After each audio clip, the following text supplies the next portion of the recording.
जिसके हमारे जो भाई बहन हैं वो बहुत दुखी थे।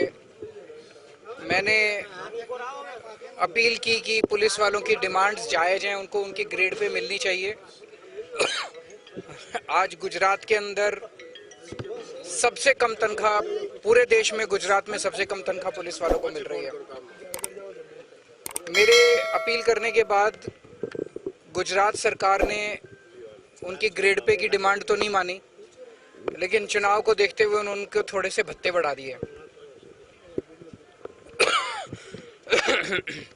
लेकिन वो भी अब लगता है उनकी मंशा ठीक नहीं है।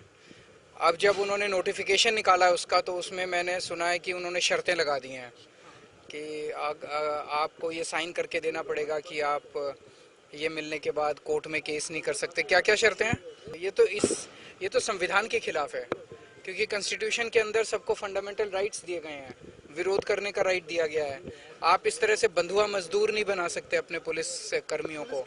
तो मैं पुलिस कर्मियों को सबको बोलना चाहता हूं कि आप बिल्कुल चिंता मत कीजिए, कोई शर्त मानने की जरूरत नहीं है, किसी को अंडरटेकिंग देने की जरूरत नहीं है। कोई पुलिस वाला अंडरटेकिंग ना दे इनको।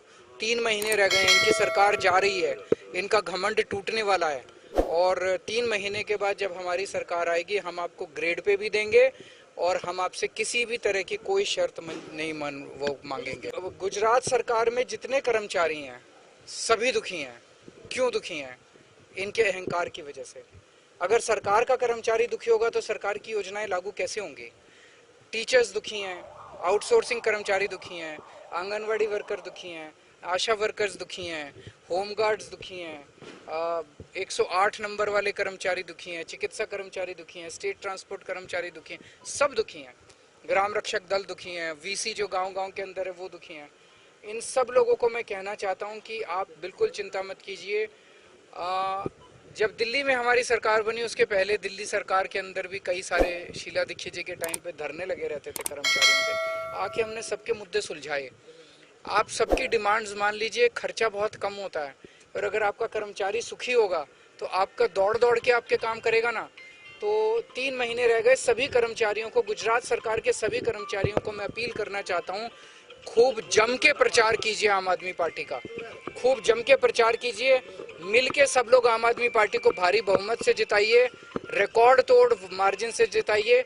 आपके सबके काम करने की जिम्मेदारी मेरी है। मेरे को आज बहुत अच्छा लगा, द्वारकाधीश में श्री कृष्ण जी के दर्शन किए, और एक तरह से ये भी महाभारत ही है, धर्म युद्ध है जो हम कर रहे हैं।